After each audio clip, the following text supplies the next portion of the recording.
going on, everyone? Welcome to High PSI TV. Today we are going to put electric fans on the 04 Tahoe, and then I'm going to throw it back on the dyno to see if it picks up any horsepower. It still has ethanol fuel in it, about 50%, so the dyno number should show an ethanol number. But remember, we only picked up 1 horsepower switching to ethanol fuel. 309 to 310. Totally worth it. Awesome. Yeah. But anyways, I've got these fans here off of a 2009 Silverado, I believe. And I've also got the wiring harness and the fuse block and some pins that I need to pin into the ECM to make it all work.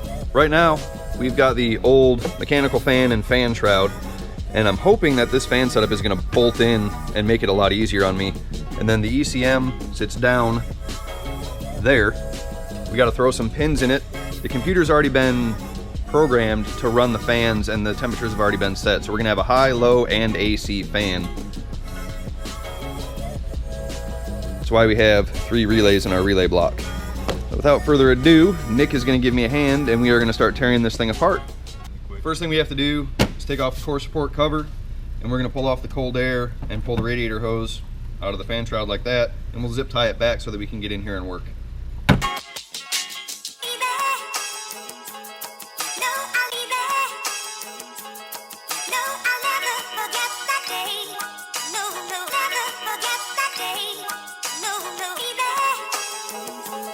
Alright guys, now that we've got the core support cover out of the way, the cold air, and I took the engine cover off just so I have something to zip tie this to, we're going to get the top fan shroud out of the way. It's a couple bolts up top and then some push pins in the center, and then we'll start removing the fan.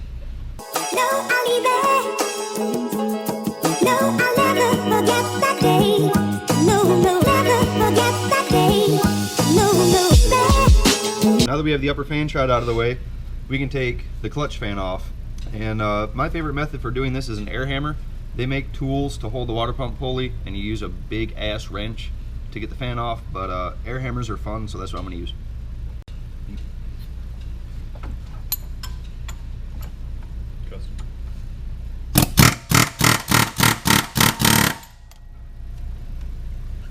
Alright guys, now that it's busted loose, Nick's just going to spin it off the water pump, and that is it for the clutch fan.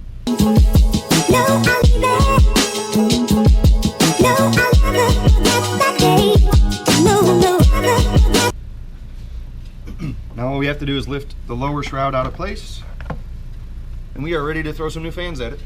Alright guys, so the next step is we are going to pin our 2 connectors into the ECM.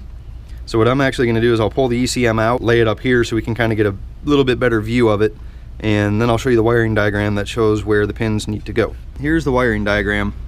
And this is for a 2005 Chevy Silverado because those came with electric fans. If we look down here, we have the PCM, powertrain control module, and then this tells us connector C2 pin 33 and connector C1 pin 42. We've got the ECM connectors pulled up here, and we've got the blue cover pulled off of one side. Connector 1 here is blue, and we need pin 42, which is the second one in on this top row. There's a rubber plug in here that we need to push out, so we've got this little pin that we're going to push through and push the rubber plug out.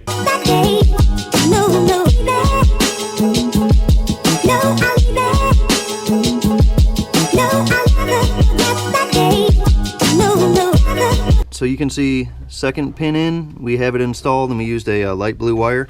Now we're going to do the same thing on the green connector. You can see we've got the 2 wires coming out of the ECM here.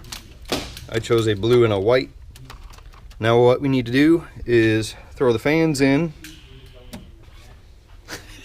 You heard that noise, you're like, what is that? Nothing. Helper.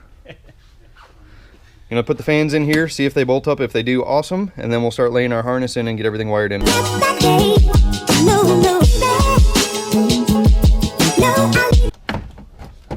Oh my god, it fits. Look at that. Awesome. Look at that. Did you test fit the fan motor before you put them in? No. Okay. Alright guys, just like that, it fits. It's usually not that easy. I got pretty lucky because these are from a similar body style truck. So I just got to throw my 2 bolts up at the top, and then we will start running the wire harness.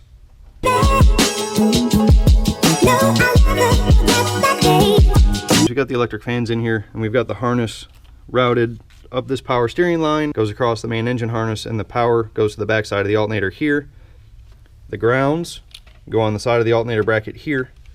And then the fuse block I just tucked up back behind the brake fluid reservoir, and I'm going to make a little bracket and tie that all down. So these are my 2 trigger wires that I need to tie into my wires coming out of the ECM. I'm just going to use heat shrink butt connectors to attach those. We've got our fuse block and relay block back over here behind the truck fuse block. Power, ground, our ECM wiring is good, and the fans are in. Bolt in, direct fit. Alright guys, so that's it for the E-fan swap, and we put it back on the dyno just to get a number. I'm going to separate these 2 videos, reminder to myself. What else do I need to talk about? What did you say? That's it. Yeah. Thanks for watching, and thanks everyone who helped me today. Ryan, Nick, and John was just here. And as always, comment, like, and subscribe.